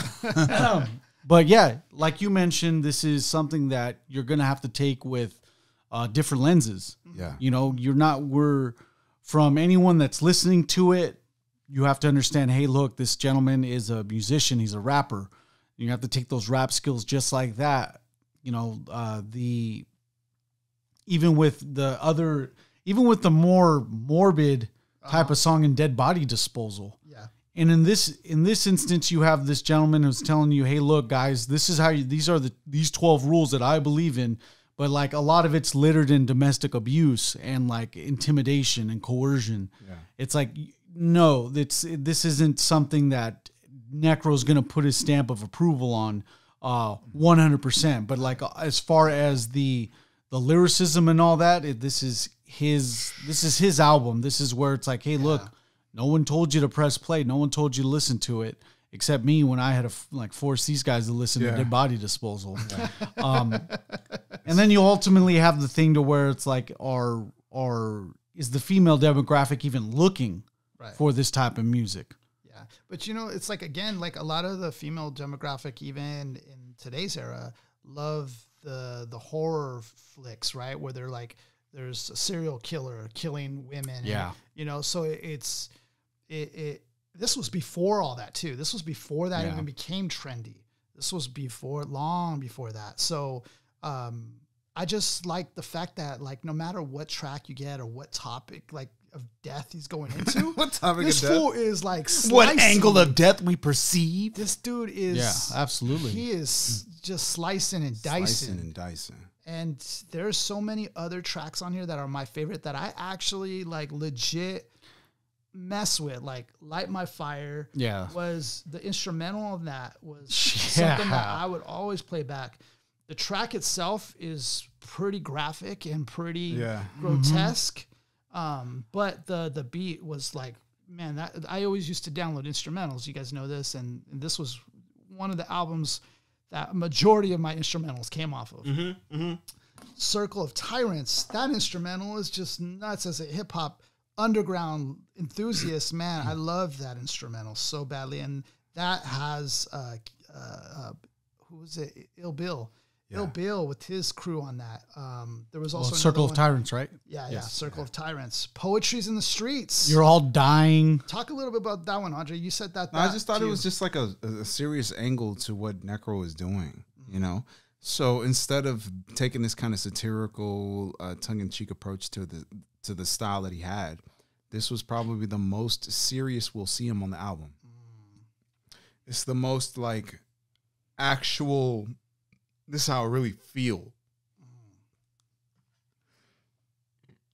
Excuse me, song on the album. I was trying not to burp, man. I was like, man, this point. I don't want to burp. Yeah, I don't want to burp on these fools, man. Like the anticipation of this point. Like. Yeah, but no, it's just it's the most mature song on the entire album. It just feels like he really wanted to talk about this subject and he went in on it, and everything on this track comes together perfectly. So I give it the honorable mention because it just feels like, you know, as much as we laughed on this album, this is the one song I will listen to seriously. Yeah. Another honorable mention, Morbid. That was another single that he dropped. I loved the instrumental of that. Instrumental is sick on that one. And he goes off on that one too, which is dope. Skills being presented to you. Violence of Violence was like Another top favorite I loved with Joan of Arc in the beginning. It will not be my blood. It will be yours. Yes. Yeah. Oh, that is just so ill. That perfect. sample cut is perfect. so ill. This is perfect. And the violence of violence is just one of the best violin beats I've heard in hip hop. Like, hands down, one of the best ones. So this album, take a shot at it, Mark. How do you surmise? How do you surmise Gory Days by Necro? When someone's introduced to it for the first time, they're going to have to, whoever's giving them this album as far as, you know, the introduction to it, I would strongly suggest them giving a preface to it. For anyone that's just getting it for the first time with no preface of anybody, with no with no introduction to anything, you guys have been warned. After you get rid of the initial shock, you're going to, as a hip hop head, and I say this with full confidence, you will appreciate Necro's skill set. He's unprecedented. A lot of MCs are glad he didn't start rapping about like tame street shit. Like all the rappers in his time were talking about the incident and then the aftermath of the incident with snitches and the judicial process. Right. Necro's talking about from point of the blast to the gore to then after the only time he stops rapping is when the detectives put the sheet over. Right. After that, he's like, I ain't rapping no more. Like my story's done. As if you get a preface, just understand there's going to be a little shock when listening to Gory Days for the first time. After that's done, you will appreciate how dope Necro is. Yeah. Appreciate his lyrical skill, and then you'll appreciate his beats because he got to be in some sort of top blank fit, top whatever producers. Mm-hmm. It's not more than 3 digits. I'll tell you that because he's a damn good producer. He's a really good producer, underrated producer. What you think, Andre? Well, Mark said more than it's basically what I wanted to say. Necro on a technical level is going to be the reason you keep listening, right? And it will also be the reason that you realize that death rap is a genre that has been designed because of what Necro has been doing. All right. So when you listen to Necro, it's just kind of one of those situations where it's like, man, I can say that your technical skill is the reason I keep listening because I'm sitting here trying to, like, you matched so many rhymes and so many angles just to talk about stabbing someone that I have to look at my artistry in a different angle, right? So when I listen to him, I'm like, okay, I'm never going to rap about stabbing someone, but I know that I want to be as detailed as Necro when I talk about being more lyrical than another rapper, right? So I might find more, you was talking about like rhymes about grabbing the mic and making other MCs die or whatever, right? And it's like I would make better rhymes in that form, in that variation because of Necro. When I listen to Necro sounds like he owns this sound. So when I listen to him, I'm like, I want to own my sound because I want you to listen to me the same way you listen to Necro. Right. I want you to hear my shit and go, man, nobody in the world can do what Dre just did because it's Dre shit. Nobody in the world can do what Necro did because it's Necro shit. You can't say I killed the bitch and then went to Gilgamesh to take a picture next, right? Because that is just graphic imagery. Whereas Necro will be like, I killed the bitch and made sure that the image sits in the Gilgamesh, right? That means that he knows what he's talking about and every piece of this puzzle is going to fit in. So that inspired me in a lot of ways. So if I can get a takeaway from his album is the depth of his writing, right? He loves his subject so much that he goes so far with the depth that that Necro is an expert at death. So in my world, I want you to hear my raps like I'm an expert at what I'm talking about because Necro can do it. So rhyme pattern wise, you're going to get a lot of Eminem Cannabis, rhyme pattern wise, but you're going to get kind of like a Quentin Tarantino-esque film out of it. So listen to it like you're watching Quentin shit, and get it, because it's not grotesque imagery. It's a very well designed grotesque imagery, and that's what I see it as. It's not violence for no reason. It's violence with a purpose. So yeah, for me, I feel like with Necro, you know that this dude respects the art, and you're not just getting this grotesque person who's just weird and absurd. This is a smart individual who's turned all this into a business, his art into a business, into a system that works for him. He cares about his fans. So anybody who listens, like, this dude interacts and engages with his fans. They all love him for being him, and he's never strayed away from that. Brutal rhymes. That's what you're going to get here. brutality. You like stuff like Mortal Kombat, Rob Zombie, and anything gory or bloody, like in film or in anything, metal, whatever the sound. That's where you're coming to Necro for. Necro is this dark, twisted labyrinth that goes in very detail into just going extra into his rhyme schemes, into his details, into his concepts, into everything he does, production. This dude he has an eye, he has an ear for like all of it. So a true artist in that form. So when you hear Necro, you're not just hearing a whatever rapper. This guy is elite in what he does. You're going to an expert in this hip hop underground. Like, this dude is one of those early cats between like mid 90s to mid 2000s that was just doing it on the rise. And he had the mindset to keep pushing, to keep working, which is not everybody got that. Especially when doors start closing on you, or you see an Eminem just, become what you want to be. Like, this dude still continued to knock on everybody's door. And he's made his point, or he's made his mark on hip hop. This dude has made it in hip hop. He is an underground legend, a living legend. He has a genre, bro. Yeah, his success was inevitable. He has a fucking genre, bro. Whether it had been at a mainstream level or now he's being regarded. I mean, I personally, I think about him as like being the only NC-17 type of rapper. Yeah. While all these other street artists are PG-13 and rated R. I like that. You know, that's real shit. Exactly. So peace to Necro, man. Yeah. Big peace and respect to Necro and what he does. Large peace. Before we exit this episode, a couple of things we want to mention. Andre, he is doing Lyricology 101. If you guys haven't seen his videos, go check them out on Big YouTube. Big breakdowns, baby. This guy goes just as insane as Necro goes. My homie Andre goes just as detailed into breaking down the science behind these great elite lyricists that we love and enjoy hearing. So talk a little bit about it, Andre. I appreciate it, man.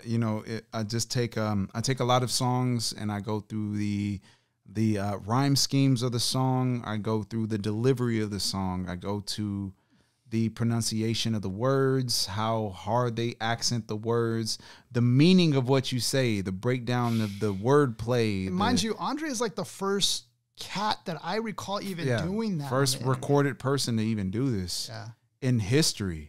Okay. That's what's crazy. Yeah, I'm like for real, it's kind of scary. Genius stole my shit. Like Genius literally stole my shit, and they know they did. I'll toot your horn for you, man. As far as I can remember, Andre was the first guy on YouTube doing this, breaking down, highlighting schemes. Yeah, and all that flows shit. and all That's that. my. If you see anybody highlighting lyrics, that. if you see somebody highlighting lyrics in their videos, say who inspired you. They will literally say me. Or if it's not you, it'll be someone who linked back to yes, you. You know what I mean? They will always link back to me. No ego. I promise you, no ego. But anyway, so yeah, if you guys are interested, I have a really great breakdown on Lupe Fiasco's mural that gets a lot of attention. And I have a lot of Eminem breakdowns that you guys will genuinely love. I got another Eminem breakdown coming out this next Friday. Sorry, next Friday. Alfred's theme is coming out next Friday. for you guys. One of the fans donated and paid for a breakdown. I broke it down for him. So that's an edited video. It'll be out soon. And I'm still breaking down the fan songs. So if you guys want your song broken down on a crazy thorough level, hit me up at lyricology101mail@gmail.com. Please add the mail or you won't get to me. All right. So yeah. Nice emphasis. And we also have Mark, who's running his Notorious Pin, which is just a super dope. If you want to support, like, you know, somebody who's really about it as far as like all this hip hop or just culture. Yeah. You know, Mark's always been, you guys seen it on the show. He's just a stream of consciousness with random culture and information. I always ask you, like, wait. where do you get all this random information Can from? I give you this? I'm the lyricologist, right? Mark's the historian. All right. And you need both. You have to have both, right? The lyricologist is not a historian. I don't have the history like that. You go to Mark for the history. Yeah. But if you were like, I need to understand this, give it to me. I'll interpret it and give it back to you. That's what I do. Yeah. But Mark, he'll be like, yeah, KRS-One rooted that line. Yeah. And then Rakim rooted that line. Like, he has the whole history in his head. So put that now into this aspect of, you know, the selection of pins and all this stuff. That's really thought out by Mark on what he wants to sell. He's behind it. Otherwise he wouldn't sell it. So where can they find this? And it's your favorite pin salesman going on 7 years of folding and unfolding the same table, folding and unfolding the same pop-up tent. Actually, I had to go through one broke. But yeah, it's been an endeavor that I've taken on, and I like pins in the beginning, and I started, you know, selling one and selling a bunch, and now I have a bunch to sell. The cool thing is when you order your batch of pins that you make, you get to keep a couple for yourself on the house. Which goes to saying I make the pins that I like. And, you know, the purple atomic Nintendo 64 control that we released is dope. And I got a bunch that are coming down. If you guys caught my stories, I'm doing a Dreamcast controller. And then I'm actually going to be doing the MTV VMA. Yeah, that shit is tight. I'm actually so you got the VMA, bro. He got the VMA. And that shit looks nice. And it's exclusive stuff, too. So Nobody in the world has these, bro. That's These cool. are like one of a kind. One of a kind, for real. So check them out. Check out the store at thenotoriouspin.com or on Instagram at lnotoriouspin. Someone's harboring the Notorious Pin. So it's all good. Each purchase helps out the Mark Flores Needs the Tesla Foundation. So you're helping out a good cause.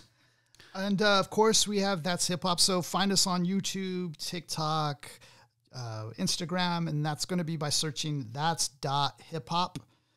So it's very easy. Just find us, share us. Of course, we're on all platforms where you get podcasts.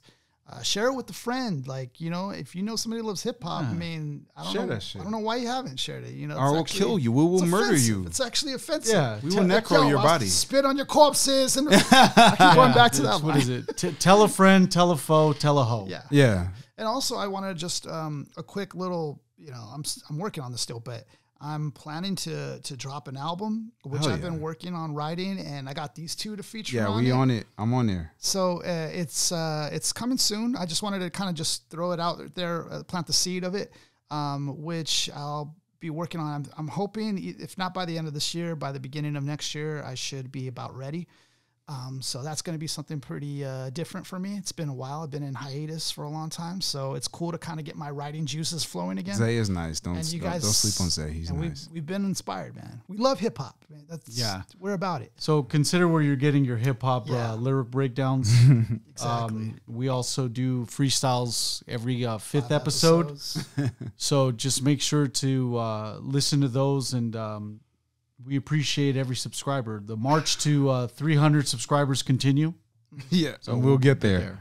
We will get there. I like that. I guarantee it. All right, everybody. Go ahead, Mark. Drop it, man. To the MCs, if you drop a mic, drop a like. Necro. Amen. Gory Days. Morbid. It's morbid. It's torrid. And I bait Norman. I baited Norman to killing his mother. Oh, man. I'm going to be surprised if this video actually is going to survive. Yeah, right. Exactly.